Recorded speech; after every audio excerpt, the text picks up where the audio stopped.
ನಮಸ್ಕಾರ ನನ್ನೆಲ್ಲ ಆತ್ಮೀಯ ಸಹೋದರ ಸಹೋದರರಿಗೆ ಈ ಕಾರ್ಯಕ್ರಮಕ್ಕೆ ಸ್ವಾಗತ ಕೋರ್ತಾ ಒಂದು ಪ್ರಾರ್ಥನಾ ಶ್ಲೋಕದೊಂದಿಗೆ ಈ ಕಾರ್ಯಕ್ರಮನ ಪ್ರಾರಂಭಿಸೋಣ. ಶುಕ್ಲಾಂ ವರದರಂ ವಿಷ್ಣುಂ ಶಶಿವರ್ಣಂ ಚತುರ್ಭುಜಂ ಪ್ರಸನ್ನವದನಂ ಧ್ಯಾಯೇ ಸರ್ವೈಜ್ಞೋಪಶಾಂತಿಯೇ ಬೆನಕ ಬೆನಕ ಏಕದಂತ ಪಚ್ಚಕಲ್ಲು ಪಾಣಿಮೆಟ್ಲು ಒಪ್ಪುವ ವಿಘ್ನೇಶ್ವರ ನಿನಗೆ 21 ನಮಸ್ಕಾರಗಳು.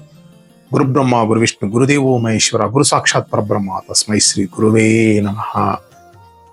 ನಾರಾಯಣಂ ನಮಸ್ಕೃತ್ಯಂ ನರಂಚೈವ ನರೋತ್ತಮಂ ದೇವಿ ಸರಸ್ವತಿ ವ್ಯಾಸೋ ಚೈವ ತಥೋ ಮುದ್ರೆ. ಶ್ರೀ ಗುರುಭ್ಯೋ ನಮಃ. ಶ್ರೀ ಮಾತ್ರೇ ನಮಃ. ಸ್ನೇಹಿತರೆ, ಈ ಕತೆ ಸುಬ್ರಹ್ಮಣ್ಯ ಸ್ವಾಮಿಯ ಜನನ ಹೇಗಾಯ್ತು, ಮತ್ತೆ ಅವರ ಪೂರ್ವದಲ್ಲಿ ಯಾರಾಗಿದ್ರು, ಯಾತಕ್ಕಾಗಿ ಇವ್ರ ಜನನ ಆಯ್ತು, ಮತ್ತೆ ಆರುಮುಖ ಅಂದ್ರೆ ಏನು, ಅವ್ರಿಗೆ ಆರುಮುಖ ಇತ್ತ, ಏನಿದ್ರು ಕತೆ ವಿಶೇಷ, ಇವೆಲ್ಲ ತಿಳ್ಕೊಬೇಕಾ?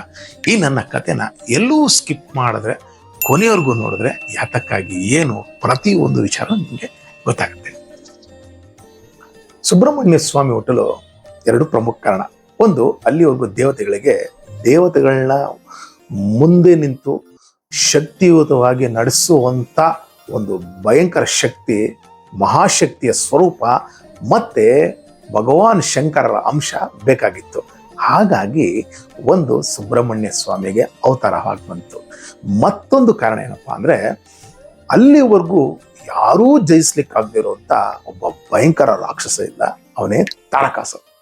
ಈ ತಾರಕಾಸುರ ಯಾರಪ್ಪ ಅಂದ್ರೆ, ನಿಮಗೆ ತಿಳಿಸಿದಂಗೆ ಹಲವಾರು ಕಥೆಗಳೆಲ್ಲ ಹೇಳಿದ್ದೀನಿ. ದಿತಿ ಮತ್ತೆ ಅದಿತಿ. ಅದಿತಿ ಬಂದು ದೇವಮಾತ, ದಿತಿ ಬಂದು ದಾನವರ ಮಾತ. ಈ ದಿತಿಗೆ ನನ್ನ ಮಕ್ಕಳೆಲ್ಲ ಶ್ರೀಮನ್ ನಾರಾಯಣ ಮತ್ತೆ ಈ ಇಂದ್ರನಿಂದ ಹತ ಆಗ್ತಾ ಇದ್ದಾರೆ, ಈ ಇಂದ್ರನನ್ನೇ ಜಯಿಸುವಂತ ಮಗ ಬೇಕು ಅಂತ ಕೇಳಿದಾಗ ಆ ಕ್ಷಣದಲ್ಲಿ ಕಾಶ್ಯಪರು ಬಂದು ಅವರು ಒಂದು ವ್ರತ ಹೇಳಿದ್ರು. ಅದರ ಮೂಲಕ ಅತ್ಯಂತ ಶ್ರದ್ಧಾಭಕ್ತಿಯಿಂದ ಮಾಡಿದ್ರೆ ಇಂದ್ರ ಒಂದು ತನ್ನ ಸೇವಕನ ರೂಪದಲ್ಲಿ ಬಂದು ತಾಯಿ ಗರ್ಭದಲ್ಲಿ ಅಡಗಿ ಅವ್ರನ್ನೆಲ್ಲ ಸಂಹಾರ ಮಾಡಿ ಪ್ರಯತ್ನ ಪಟ್ಟಾಗ ತಾಯಿ ಜಗನ್ಮಾತೆ ಆ 7 ಗರ್ಭಗಳನ್ನ 49 ಗರ್ಭಗಳಾಗಿ ಅವರಿಗೆ ಅಜಾರ ಮರಣ ಅಲ್ದಂಗೆ ಮಾಡಿ ಅವ್ರನ್ನ ದೇವತೆಗಳೇ ಆಗಿ ಮಾಡಿದ್ರು. ಇದನ್ನು ಸಹಿಸಿದಂತ ದಿತಿ, ನನಗೆ ಮತ್ತೊಬ್ಬ ಈ ಇಂದ್ರನ ಹೇಗಾದ್ರೂ ಜಯಿಸುವಂತ ಮಗ ಬೇಕು ಅಂತ ಮತ್ತೊಮ್ಮೆ ಕಾಶ್ಯಪರನ್ನ ಕೇಳಿದಾಗ ಆ ಕಾಶ್ಯಪರು ಮತ್ತೊಂದು ವ್ರತ ಹೇಳಿದಾಗ ಅತ್ಯಂತ ಶ್ರದ್ಧಾಭಕ್ತಿಯಿಂದ ಮಾಡಿದ್ದೆ. ಆ ವಜ್ರಾಂಗದವನು ರಾಕ್ಷಸ ಹುಟ್ಟದಾಗಲೇ ಅತಿ ಭಯಂಕರನಾಗಿದ್ದ. ಮತ್ತೆ ಅವನಲ್ಲಿ ಎಂಥ ಶಕ್ತಿ ಇತ್ತು ಅಂದ್ರೆ, ಯಾವುದೇ ಅಸ್ತ್ರಶಸ್ತ್ರಗಳು ಸಹ ಅವನು ಏನೂ ಮಾಡ್ಲಿಕ್ಕಾಗಲ್ಲ ಅಂತ ಒಂದು ಶಕ್ತಿಯುತವಾಗಿ ಹುಟ್ಟಿ ತಾಯಿನ ಹುಟ್ಟಿದ ತಕ್ಷಣ ಕೇಳಿದ, ಅಮ್ಮ ನನ್ನಿಂದ ಏನಾಗ್ಬೇಕು ಅಂದ್ರೆ ಈ ಕ್ಷಣ ದೇವಲೋಕದಲ್ಲಿ ಇಂದ್ರನ ಸೆರೆ ಹಿಡ್ಕೊಂಡು ಬಾ ಅಂತ ಹೇಳಿದಾಗ ಆ ಕ್ಷಣ ದೇವಲೋಕದ ಮೇಲೆ ದಾಳಿ ಮಾಡಿ ಅಲ್ಲಿರುವಂಥ ದೇವತೆಗಳನ್ನ ಅಷ್ಟದಿಕ್ಪಾಲಕರನ್ನೆಲ್ಲ ಸೋಲಿಸಿ ಇಂದ್ರನ ಮತ್ತೆ ಅಷ್ಟದಿಕ್ಪಾಲಕರನ್ನ ಸೆರೆ ಮಾಡಿ ತಾಯಿ ಮುಂದೆ ತಂದ. ಅಮ್ಮ ಇವನ್ ಏನ್ ಮಾಡ್ಬೇಕು ಅಂದ್ರೆ, ಸದ್ಯಕ್ಕೆ ಇವ್ರನ್ನ ಸೆರೆಮನೆಯಲ್ಲೇ ಇಡು ಅಂತ ಹೇಳಿದ. ಆ ತಾಯಿ ಆಜ್ಞೆ ಮೇರೆಗೆ ಅವನ್ನೆಲ್ಲ ಸೆರೆಮನೆಯಿಟ್ಟ. ಕಾಲಕ್ರಮೇಣ ದೇವತೆಗಳೆಲ್ಲ ಆಲೋಚನೆ ಮಾಡಿದ್ರು, ಇದಕ್ಕೆಲ್ಲ ಪರಿಹಾರ ಯಾರು? ಆವಾಗ ಬ್ರಹ್ಮನ ಅತ್ಯಂತ ಶ್ರದ್ಧಾಭಕ್ತಿಯಿಂದ ಅಲ್ಲಿ ಧ್ಯಾನಿಸಿದಾಗ ಬ್ರಹ್ಮದೇವರೇ ಸ್ವತಃ ವಜ್ರಾಂಗದ ನೀನು ಮಾಡಿರೋ ಕೆಲಸ ತಪ್ಪು, ಯಾಕಂದ್ರೆ ದೇವತೆಗಳನ್ನ ಮತ್ತೆ ಅಷ್ಟದಿಕ್ಪಾಲಕರನ್ನೆಲ್ಲ ನೀನು ಬಂಧನ ಇಟ್ರೆ ಮುಂದೆ ಈ ಭೂಮಿ ಮೇಲೆ ಕಷ್ಟ ಆಗುತ್ತೆ ಅಂದಾಗ, ಸ್ವಾಮಿ ನಾನು ತಾಯಿ ಆದೇಶದ ಮೇರೆಗೆ ಕೆಲಸ ಮಾಡ್ತೀನಿ, ನನ್ನ ಸ್ವಬುದ್ಧಿಯಿಂದ ಇಲ್ಲ, ಹಾಗಾಗಿ ನೀವು ಹೇಗೆ ಹೇಳ್ತೀರೋ ಕೇಳ್ತೀನಿ ಅಂದಾಗ ಆಗ ಹೇಳ್ತಾನೆ, ಎಲ್ಲ ಈ ಕ್ಷಣ ಬಿಡು ಅಂದಾಗ ಆ ಕ್ಷಣ ಬ್ರಹ್ಮದೇವರು ಏನ್ ಮಾಡಿದ್ರು, ಅವನ್ನೆಲ್ಲ ಬಿಡುಗಡೆ ಮಾಡಿ ಈ ವಜ್ರಾಂಗದ ಆ ಬ್ರಹ್ಮನ ಕೇಳಿದ, ಸ್ವಾಮಿ ನನಗೆ ಯಾವಾಗ್ಲೂ ಸತ್ವಗುಣರಂಗ್ ಮಾಡು, ಯಾವಾಗ್ಲೂ ನನಗೆ ಸಾತ್ವಿಕ ಗುಣರಂಗ್ ಮಾಡು, ಸದಾ ನಿನ್ನ ಭಕ್ತನಾಗ್ ಮಾಡು ಅಂತ ಆ ಕ್ಷಣ ಅವ್ರಿಗೆ ತಥಾಸ್ತು ಅಂತೇಳಿ ಇವನ ಒಂದು ಕೇಳಿಕೆಗೆ ಮತ್ತೆ ಇವನು ಕೇಳಿದಂಥ ವರಕ್ಕೆ ಸ್ವಯಂ ಭಗವಂತ ತನ್ನ ಒಂದು ಮನಸ್ಸಿನಿಂದ ವಾರಾಗಿ ಅನ್ನೋ ಸುಂದರಿನ ಸೃಷ್ಟಿ ಮಾಡಿ ಅವನಿಗೆ ಮದುವೆ ಮಾಡಿಕೊಟ್ಟ. ಅಲ್ಲಿಂದ ದೇವತೆಗಳನ್ನೆಲ್ಲ ಬಿಡುಗಡೆ ಮಾಡಿ ಹೊರಟಂತ ಬ್ರಹ್ಮದೇವರು ದೇವತೆಗಳೆಲ್ಲ ಮುಂದೆ ಕಾಲಕ್ರಮೇಣ ತುಂಬಾ ಚೆನ್ನಾಗಿ ಜೀವನ ನಡ್ಕೊಂಡು ಹೋಗ್ತಿದ್ದು.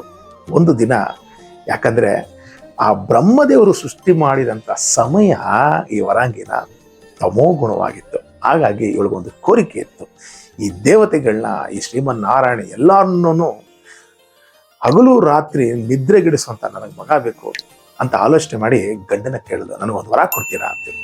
ಏನ್ ಬೇಕು ಕೇಳು ಅಂದಾಗ, ನನಗೆ ಈ ಥರ ಬೈಕೆ ಇದೆ ತೀರಿಸ್ತೀನಿ. ನನಗೆ ಒಂಥರ ಆಶ್ಚರ್ಯ ಆಯಿತು, ಏನಿದು ಇಂಥ ಕೆಲಸ ಆಗೋಯ್ತಲ್ಲ, ನಾನು ಸಾತ್ವಿಕ ಗುಣದಿಂದ ಸದಾ ಭಗವಂತನ ಧ್ಯಾನಿಸ್ಬೇಕು ಅಂತ ಆಲೋಚನೆ ಮಾಡಿದೆ, ಇದಕ್ಕೆ ತದ್ವಿರುದ್ಧವಾಗಿದ್ದಲ್ಲ ಅಂತ ಆಲೋಚನೆ ಮಾಡಿ ಕೊನೆಗೆ ಬ್ರಹ್ಮನ ಹತ್ರ ಹೋಗ್ತಾರೆ. ಬ್ರಹ್ಮನ ಕೇಳಿದಾಗ ಬ್ರಹ್ಮ ಹೇಳ್ತಾರೆ, ಸೃಷ್ಟಿ ಮಾಡುವಂಥ ಸಂದರ್ಭದಲ್ಲಿ ಆ ವಾರಾಂಗಿ ತಮೋಗುಣದಿಂದ ಹುಟ್ಟಿರೋದ್ರಿಂದ ಈ ಬುದ್ಧಿ ಬಂದಿದೆ, ಏನು ಆಲೋಚನೆ ಕೂಡ ನಿನಗೊಬ್ಬ ಪುತ್ರನ ದಯಮಾಲಿಸ್ತೀನಿ ಅಂತೇಳಿ ಅವ್ರಿಗೆ ಒಂದು ಪುತ್ರ ಕೊಡ್ತಾನೆ. ಆ ಪುತ್ರನೇ ತಾರಕಾಸುರ. ಈ ತಾರಕಾಸುರ ಹುಟ್ಟಾಗ ಭೂಮಿಗಳೆಲ್ಲ ಕಂಪಿಸ್ತು, ಆಕಾಶ ನಡಗಿತು, ಮತ್ತೆ ಅಲ್ಲೋಲ ಕಲವಾಯ್ತು, ಉಲ್ಕಾಪಾತ ಆಯ್ತು. ಇವೆಲ್ಲ ಏನು ಅಂತ ಕೇಳಿದಾಗ ಆ ದೇವತೆಗಳಿದ್ರು ತಾರಕಾಸುರ ರಾಕ್ಷಸ ಹುಟ್ಟಿದ್ದಾನೆ.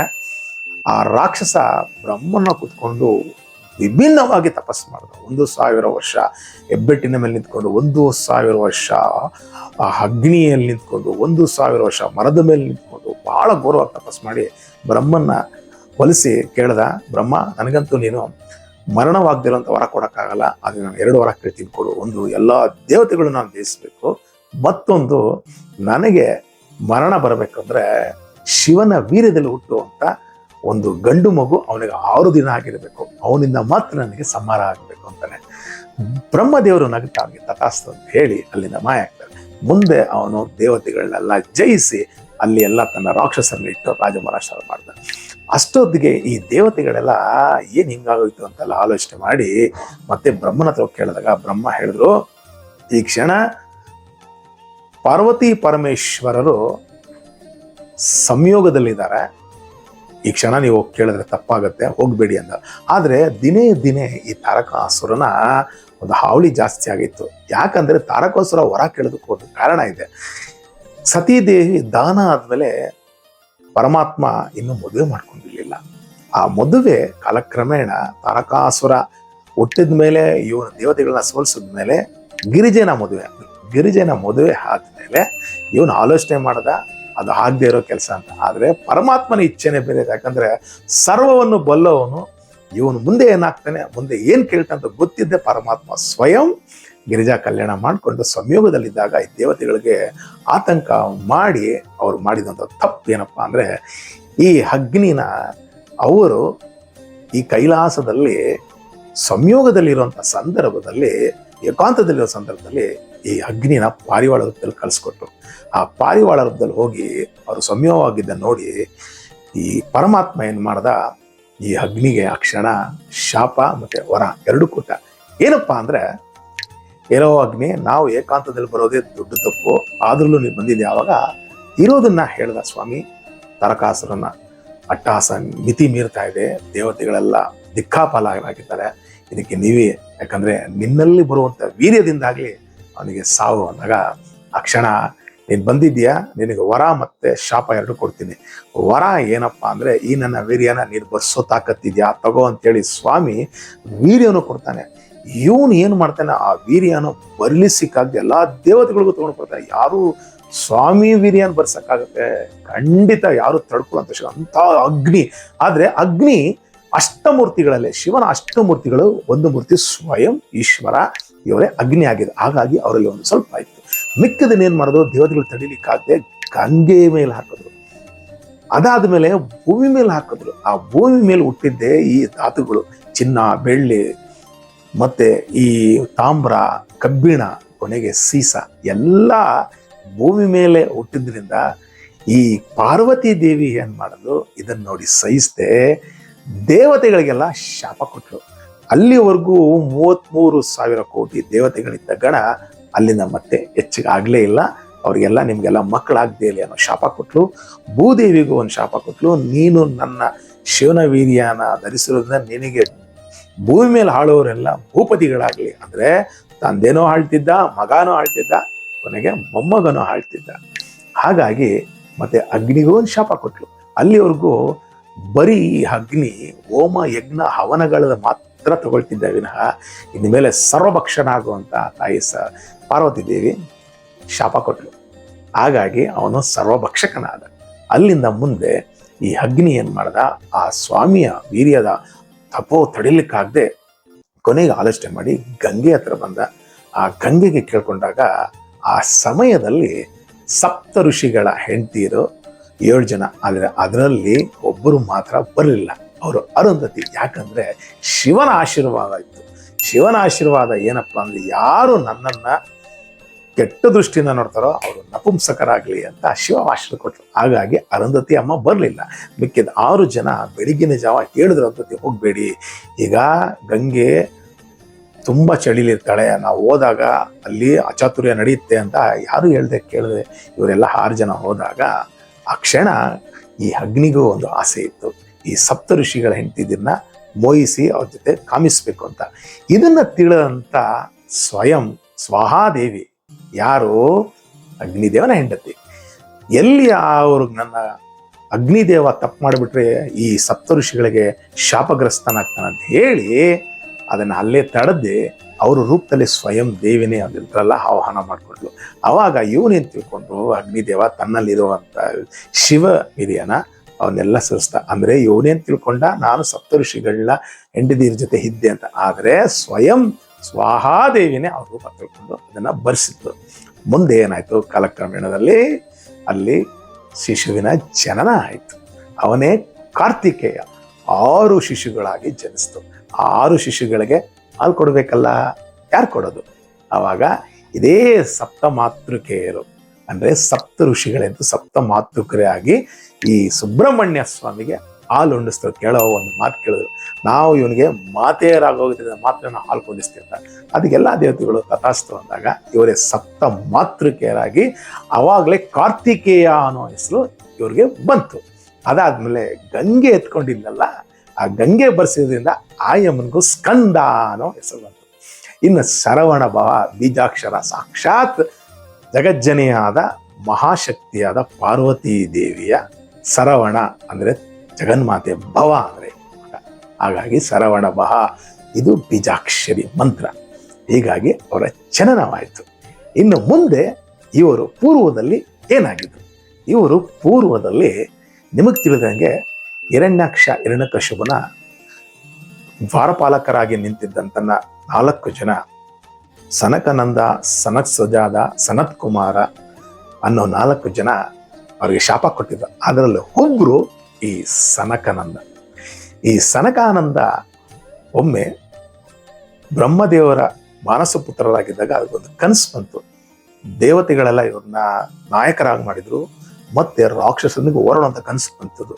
ಯಾಕಂದ್ರೆ ಸನತ್ ಕುಮಾರ, ಸನತ್ ಸುನಾಜ ಇವರೆಲ್ಲ 4 ಜನ ಸದಾ ಬ್ರಹ್ಮೈಕ್ಯರಾಗಿದ್ರು, ಬ್ರಹ್ಮನೇ ಕಾಣ್ತಿದ್ರು, ಸ್ವಯಂ ಬ್ರಹ್ಮನೇ ಆಗಿದ್ರು. ಮತ್ತೆ ಭಗವಂತನ ಸದಾ ಕುಂತಾಗ ನಿಂತಾಗ ಅವರು ಬೇರೆ ಏನೂ ಇಲ್ಲ, ಅವ್ರದ್ದು ಎಲ್ಲ ಅದೇ ಆಗಿರೋದ್ರಿಂದ ಇವ್ರಿಗೆ ಆಶ್ಚರ್ಯ ಆಯಿತು. ಬೆಳಿಗ್ಗೆ ಬಂದು ಬ್ರಹ್ಮನ್ ಕೇಳ್ತಾರೆ, ಯಾಕಂದ್ರೆ ಸ್ವಯಂ ತಂದೆ ಅಲ್ವಾ, ಹಾಗಾಗಿ ಬಂದು ಕೇಳಾಗ ಹೇಳ್ತಾರೆ, ನೀನು ಪೂರ್ವದಲ್ಲಿ ಒಬ್ಬ ವೇದ ವಿಜ್ಞಾನಗಳ ಷಡಂಗಗಳನ್ನು ಚೆನ್ನಾಗಿ ಬಲ್ಲಂತ ಒಬ್ಬ ಬ್ರಾಹ್ಮಣನಾಗಿದ್ದೆ. ನಿನಗೆ ಆವಾಗ ಯಜ್ಞ ಹೋಮಗಳು ನಡೆಸುವಾಗ ಈ ದೇವತೆಗಳ ಕ್ರೌರ್ಯ ಸಹಿಸ್ತಾಗದೆ ನೀನು ಮನಸ್ಸಲ್ಲಿ ಅನ್ಕೊಂಡೆ ಹೆಂಗಾದ್ರೆ ಈ ರಾಕ್ಷಸರನ್ನ ಸಂಹಾರ ಮಾಡಬೇಕು ಅನ್ನೋ ದೃಷ್ಟಿಯಿಂದ ನೀನು ಮನಸ್ಸಲ್ಲಿ ಸಂಕಲ್ಪಿಸದೆ ಇವತ್ತು ನಿನ್ಗೆ ಆ ಕನಸು ಬಂದಿದೆ ಅಂದಾಗ ಇವ್ರು ಏನ್ ಅನ್ಕೊಳ್ತಾರೋ ಅದು ನಡೆಯುತ್ತೆ.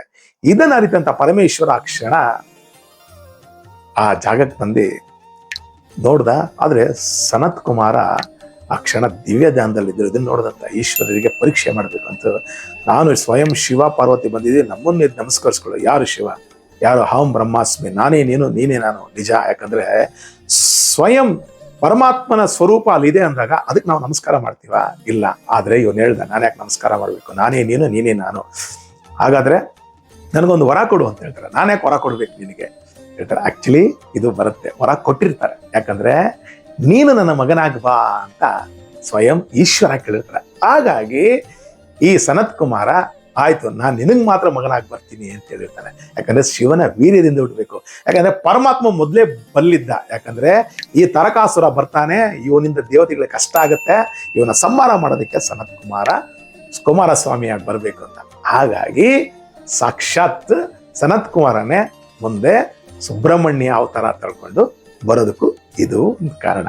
ಅವಾಗ ಆಶೀರ್ವಾದ ಮಾಡಿ ಸ್ವಾಮಿಗೆ ಸ್ವಯಂ ಶಕ್ತಿ ಮಾತನೆ ಅವನಿಗೆ ಸರವಣಭವನದಕ್ಕೆ ತಾಯಿಯ ತ್ರಿಶೂಲದ ಒಂದು ಭಾಗನ ತನ್ನ ತ್ರಿಶೂಲವಾಗಿ ಕೊಟ್ಲು. ಇನ್ನು ಮತ್ತೆ ಸ್ವಾಮಿಗೆ 6 ರೂಪಗಳು ಅಂತೀವಿ. 6 ರೂಪಗಳು ಆಕ್ಚುಲಿ ರೂಪಗಳಲ್ಲ, ಆದ್ರೆ 6 ರೂಪಗಳಿಂದ ಸ್ವಾಮಿ ತಮಿಳುನಾಡಿನಲ್ಲಿ 6 ಕಡೆ ನಿಂತಿದ್ದಾನೆ. ಒಂದು ತಿರುಚಂದೂರು, ಪಳನಿ, ಆಮೇಲೆ ಸ್ವಾಮಿ ಮಲೈ, ಆಮೇಲೆ ಒಗಮಲೈ, ಮತ್ತೆ ಇನ್ನೊಂದು ತಿರುಪಕೊಂಡ್ರಂ. ಇಷ್ಟು ಜಾಗದಲ್ಲಿ ಸ್ವಾಮಿ. ಆದರೆ ಸ್ವಾಮಿ ಮಲೆಯಲ್ಲಿ ಸ್ವಾಮಿ ಸಾಕ್ಷಾತ್ ಈಶ್ವರರಿಗೂ ಸಹ ಪ್ರಣವ ಮಂತ್ರದ ಬಗ್ಗೆ ಅದ್ಭುತವಾಗಿ ವಿವರಣೆ ಕೊಟ್ಟ. ಆವಾಗ ಸ್ವಾಮಿ ಅವರು ಗುರು ಆಗಿದ್ರು, ತಂದೆ ಆದ್ರು, ನಾನು ಗುರು ಅನ್ನೋದ್ ಮೇಲೆ ನಾನು ಮೇಲೆ ಕುತ್ಕೊಳ್ತೀನಿ, ನೀನು ಶಿಷ್ಯ ಆಗಿದ್ದು ಕೆರಡೆ ಕುತ್ಕೊ ಅಂದ್ರು. ಇದನ್ನೆಲ್ಲ ಅರಿತಂತ ಪರಮಾತ್ಮ ಅವ್ರಿಗೆ ಶಾಪ ಕೊಟ್ರು. ಆ ಶಾಪನೇ ಇವತ್ತು ನಾವೇನು ಕುಕ್ಕೆ ಅಂತೀವಲ್ಲ, ಕುಕ್ಕೆಯಲ್ಲಿ ಸರ್ಪವಾಗಿ ಬಂದ್ರು. ಅದು ಶಿವನ ಶಾಪ ಅಲ್ಲ, ಆದರೆ ಸ್ವಯಂ ಇವ್ರು ಕೇಳ್ಕೊಂಡಿದ್ದು. ಯಾಕಂದ್ರೆ ಆ ಕ್ಷಣ ಕತ್ತಲ್ಲಿದ್ದಂಥ ವಾಸುಕಿಗೆ ರಕ್ಷಣೆ ಇರಲಿಲ್ಲ. ಆ ರಕ್ಷಣೆಗೋಸ್ಕರ ಸ್ವಯಂ ಸುಬ್ರಹ್ಮಣ್ಯ ಸ್ವಾಮಿನೇ ಅಲ್ಲಿ ಬಂದು ಅವರಿಗೆ ರಕ್ಷಣೆ ಆಗಿ ನಿಂತರು. ಮೂಲದೇವರು ವಾಸುಕಿ ಆದರೂ ಸ್ವಯಂ ಸುಬ್ರಹ್ಮಣ್ಯ ಸ್ವಾಮಿ ಅಲ್ಲಿ ರಕ್ಷಕನಾಗಿ ಕ್ಷೇತ್ರಪಾಲಕನಾಗಿ ನಿಂತ. ಹಾಗಾಗಿ ಇದು ಒಂದು ಕಾರಣ. ಮತ್ತೆ ಸುಬ್ರಹ್ಮಣ್ಯ ಸ್ವಾಮಿಗೆ 6 ಮುಖ ಅಂದ್ರೆ 6 ಮುಖ ಅಲ್ಲ, ಅದೇ ನಮ್ಮಲ್ಲೂ ಷಡ್ಗುಣ ತತ್ವ ಅಂತೀವಿ. ಆ ಷಡ್ಗುಣ ತತ್ವ ಏನು ಅಂದ್ರೆ ಪ್ರತಿಯೊಬ್ಬ ಮನುಷ್ಯನಲ್ಲಿ ಇರುತ್ತೆ. ಏನಪ್ಪ ಅಂದ್ರೆ ಅದೇ ಹಸಿವು, ದಾಹ, ಜರ, ಮೋಹ, ಜನನ, ಮರಣ ಇವಿಷ್ಟು ಇರುತ್ತೆ. ಹಾಗಾಗಿ ಸ್ವಾಮಿ ಇದನ್ನು ಗೆದ್ದವನು. ಅದಕ್ಕೋಸ್ಕರ ಪಂಚಭೂತಗಳಲ್ಲಿ ಅದನ್ನ ತನ್ನ ವಶವಾಗಿಟ್ಕೊಂಡೇ 6 ಮುಖ. ಅದಕ್ಕೋಸ್ಕರ 6 ಮುಖ, ಷಣ್ಮುಖ ಅಂತ ಸ್ವಾಮಿನ ಆರಾಧಿಸ್ತಾರೆ. ಯಾರು ಈ ಕಥೆಯನ್ನು ಅತ್ಯಂತ ಶ್ರದ್ಧೆಯಿಂದ ಕೇಳ್ತಿರೋ ಅವ್ರಿಗೆ ಅವರು ಬೇಡಿದ್ದು, ಅವರು ಕೇಳಿದ್ದು ಎಲ್ಲ ಸಿಗುತ್ತೆ. ಇದು ನಾನು ಹೇಳಿಲ್ಲ, ಸ್ವಯಂ ಸ್ಕಂದ ಪುರಾಣದಲ್ಲಿ ಸ್ವಾಮಿನೇ ಅಂದ್ರೆ ಸುಬ್ರಹ್ಮಣ್ಯ ಸ್ವಾಮಿಯ ತಂದೆಯಾದ ಪರಮೇಶ್ವರ ಹೇಳಿರೋದು. ಹಾಗಾಗಿ ಗರ್ಭದಲ್ಲಿರುವಂಥ ಹೆಣ್ಣಾಗಿರ್ಬೋದು, ಕೆಲಸಕ್ಕೆ ಪ್ರಯತ್ನ ಮಾಡ್ತಿರೋರ್ಬೋದು, ವಿದ್ಯೆ ಇರ್ಬೋದು, ಅವ್ರು ಈ ಕಥೆಯನ್ನು ಕೇಳಿದ್ರೆ ಅದ್ಭುತವಾಗಿ ಯಶಸ್ಸು ಸಿಗುತ್ತೆ ಅಂತ ಈ ಮೂಲಕ ಹೇಳ್ತಾ ಇದ್ದೀನಿ. ಮತ್ತೆ ಇನ್ನೊಂದು ವಿಚಾರ, ಸ್ವಾಮಿ ಈ ಭೂಲೋಕದಲ್ಲಿ ಕಲಿಗಾಲದಲ್ಲಿ 2 ಅವತಾರ ಎತ್ಕೊಂಡ್ಬಂದ್ರು. ಒಂದು ನಾರ್ತಲ್ಲಿ ಕಮರಿಲು ಭಟ್ಟು ಅಂತ ಎತ್ಬಂದ್ರು. ಯಾಕೆ ಎತ್ಬಂದ್ರು ಅದಕ್ಕೆ 2 ಕಾರಣ ಇದೆ. ಮತ್ತೆ ಇನ್ನೊಂದು ಅವತಾರ ಈ ದಕ್ಷಿಣದಲ್ಲಿ ಜ್ಞಾನ ಸಂಬಂಧರ ನಾಯನರಾಗಿ ಬಂದರು.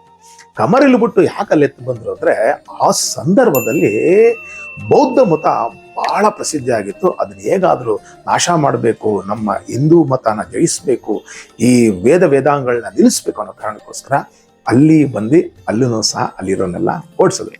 ಮತ್ತೆ ಇಲ್ಲಿ ಆ ಸಂದರ್ಭದಲ್ಲಿ ಜೈನ ಮತ ಬಹಳ ಪ್ರಸಿದ್ಧಿ ಆಗಿತ್ತು. ಆ ಸಂದರ್ಭದಲ್ಲಿ ಒಂದು ಘಟನೆ ಮಾತ್ರ ಹೇಳ್ತೀನಿ, ಯಾಕಂದ್ರೆ ನನ್ನ ಕಥೆ ಇನ್ನೂ ಬಹಳ ತುಂಬ ಅದ್ಭುತವಾಗಿದೆ, ಎಲ್ಲ ಹೇಳಲಿಕ್ಕಾಗಲ್ಲ. ಈ ಕಥೆ ಹೇಳಿ ಇಲ್ಲಿಗೆ ಮುಗಿಸ್ತೇನೆ. ಯಾಕೆಂದ್ರೆ ಈ ಸ್ವಾಮಿ ಜ್ಞಾನ ಸಂಬಂಧರಾಗಿ ತಂದೆ ಶಿವಜ್ಞಾನಂದರ್, ತಾಯಿ ಭಗವತಿಗೆ ಮಗನಾಗಿ ಹುಟ್ಟಿದ್ರು. 3 ವರ್ಷ ಇರುವಾಗ ಸಂಜೆ ಹೊತ್ತು ಅವರು ಕೊಳದಲ್ಲಿ ಸ್ನಾನ ಮಗ ಅಗಮ ಮಂತ್ರ ಅಂತಾರೆ. ಸ್ನಾನ ಮಾಡುವ ಸಂದರ್ಭದಲ್ಲಿ ಹೇಳುವಂತ ಈ ಮಂತ್ರನ ಮಗುನ ಅಲ್ಲಿ ಕುಂಡಿಸಿ ಇವ್ರು ಸ್ನಾನ ಮಾಡಕ್ ಹೋಗುವಾಗ ತಂದೆ ಬರೆದಿರೋದು ನೋಡಿ ಶಿವ ಪಾರ್ವತಿ ಎದುರುಗಡೆ ಇದ್ದಂತ ಈ ಮಧುರೆಯಲ್ಲಿ ನೋಡಿದ್ರಂತೆ, ಏನು ಅದ್ಭುತವಾಗಿದೆಯಲ್ಲ ಅಂತ ಅಮ್ಮ ಅಪ್ಪ ಅಂತ ಹತ್ತಿರಂತೆ. ಆ ಕ್ಷಣ ಶಿವ ಪಾರ್ವತಿ ಮೇಲಿದ್ ನೋಡಿ, ಇವು ಮಗ ಅಳ್ತಾವನೆ ಅಂತೇಳಿ ಆ ಕ್ಷಣ ಶಿವ ಬಂದು ಹಾಲು ಕೊಡುವಂತ. ತಾಯಿ ಹೇಳದಂತೆ, ಸ್ವಾಮಿ ನಾನೇನ ಹೀಗೆ ಹಾಲು ಕೊಟ್ರೆ ಇವನು ನಿನ್ನಷ್ಟು ಜ್ಞಾನ ಉಳ್ಳಾಗ್ತಾನೆ, ಅದೇನೇ ಇರ್ಬೋದು ಈ ಕ್ಷಣ ಕೊಡು ಅಂದಾಗ ತಾಯಿ ಚಿನ್ನದ ಬಟ್ಲಲ್ಲಿ ತನ್ನ ಸ್ತನಪಾಲನ್ನ ಕೊಡಿಸಿದ ತಕ್ಷಣ ಅವನಿಗೆ ಅದ್ಭುತವಾದ ಜ್ಞಾನ ಬಂತು. ಯಾಕೆ ಇದನ್ನು ಇಲ್ಲಿ ಹೇಳ್ತಾ ಇದ್ದೀನಿ ಅಂದ್ರೆ, ಅಲ್ಲಿವರೆಗೂ ಪಾರ್ವತಿ ಮಾತೆ ಸುಬ್ರಹ್ಮಣ್ಯ ಸ್ವಾಮಿಗೆ ತನ್ನ ಹೆದೆಯಾಲು ಉಣಿಸಿಲ್ಲ. ಯಾಕಂದ್ರೆ ಸಪ್ತ ಮಾತೃಕೆಯರು ಕೊಟ್ಟಿರೋದ್ರಿಂದ ತಾಯಿಗೆ ಅಲ್ಲಿ ಅವಕಾಶ ಇಲ್ಲದ ಕಾರಣ ಈ ಜನ್ಮದಲ್ಲಿ ತಾಯಿ ಸ್ವಯಂ ಸುಬ್ರಹ್ಮಣ್ಯ ಸ್ವಾಮಿಗೆ ತನ್ನ ಹಾಲು ಕೊಟ್ಟರು. ಹಾಗಾಗಿ ಸ್ವಯಂ ಸುಬ್ರಹ್ಮಣ್ಯ ಸ್ವಾಮಿ ಜ್ಞಾನ ಸಂಬಂಧರಾಗಿ ಅನೇಕ ಅದ್ಭುತ ಕಾರ್ಯಗಳು ಮಾಡಿದ್ರು.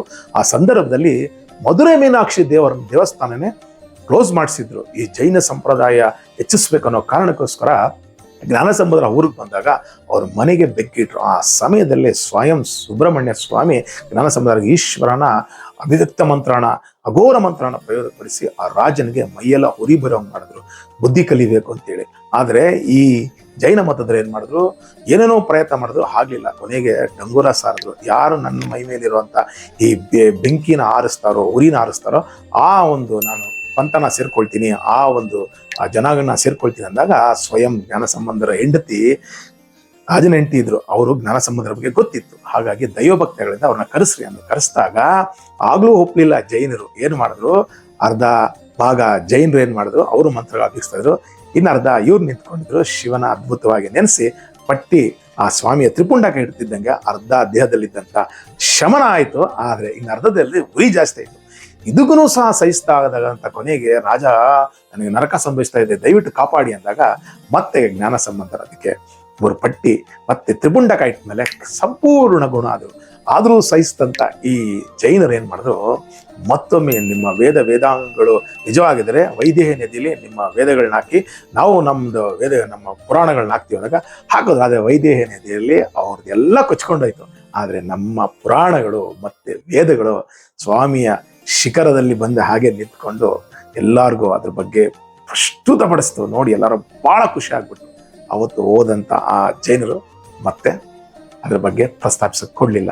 ಇದೆಲ್ಲ ಸಾಕ್ಷಾತ್ ಸುಬ್ರಹ್ಮಣ್ಯ ಸ್ವಾಮಿಯ ಅನೇಕ ಕಥೆಗಳಲ್ಲಿ ಒಂದು ಕಥೆ ಹೇಳಿದ್ದೀನಿ. ಕಥೆ ಭಾಳ ದೊಡ್ಡದಾಗಿದೆ ಸ್ನೇಹಿತರೆ. ಇಲ್ಲಿವರೆಗೂ ಹೇಳಿದ್ದು ಬರೀ ಸ್ವಲ್ಪ ಮಾತ್ರ. ಮತ್ತೊಂದು ಕಥೆಯಲ್ಲಿ ಇದ್ರ ಬಗ್ಗೆ ಹೇಳ್ತೀನಿ ಅಂತ ಹೇಳ್ತಾ ಈ ಕಥೆನೆಲ್ಲ ಮುಗಿಸ್ತಾ ಇದ್ದೀನಿ. ನಿಮ್ಮ ಅನಿಸಿಕೆ ಅಭಿಪ್ರಾಯ ಏನಾದ್ರೂ ಕತೆ ಬಗ್ಗೆ ದಯವಿಟ್ಟು ತಿಳಿಸಿ ಅಂತ ಕೇಳ್ತಾ, ನಿಮ್ಮ ಅಮೂಲ್ಯವಾದ ಸಮಯನ ನನಗೋಸ್ಕರ ಇಷ್ಟೊಂದು ಕೊಟ್ಟು ಕೇಳಿದ ತಮ್ಮೆಲ್ಲರ ಧನ್ಯವಾದಗಳನ್ನು ಹೇಳ್ತಾ, ಮುಂದಿನ ವಾರ ಮತ್ತೊಂದು ಕತೆಗೆ ನಿಮ್ಮನ್ನ ಕಾಣ್ತೀನಿ. ಅಲ್ಲಿವರೆಗೂ ತಮ್ಮೆಲ್ಲರಿಗೂ ಧನ್ಯವಾದಗಳಂತ ಸ್ವಸ್ತಿ ಶ್ರೀ ಪ್ರಜಾಪಾಲಿ ಅಂತ ಜ್ಞಾನೇನ ಮಾರ್ಗೇಣ ಮೈ ಮಹಿಷ ಗೋಬ್ರಾಹ್ಮಣ ಶುಭಮಸ್ತು ಲೋಕ ಸಮಸ್ತ ಸುಖಿನೋ ಭವಂತು ಸನ್ಮಂಗಳಾನಿ ಭವಂತು ಅಂತ ಹೇಳ್ತಾ ಮತ್ತೊಂದು ಕತೆಗೆ ಮುಂದಿನ ವಾರ ಬಂದು ಕಾಣ್ತೀನಿ. ಅಲ್ಲಿವರೆಗೂ ತಮ್ಮೆಲ್ಲರಿಗೂ ಧನ್ಯವಾದಗಳು.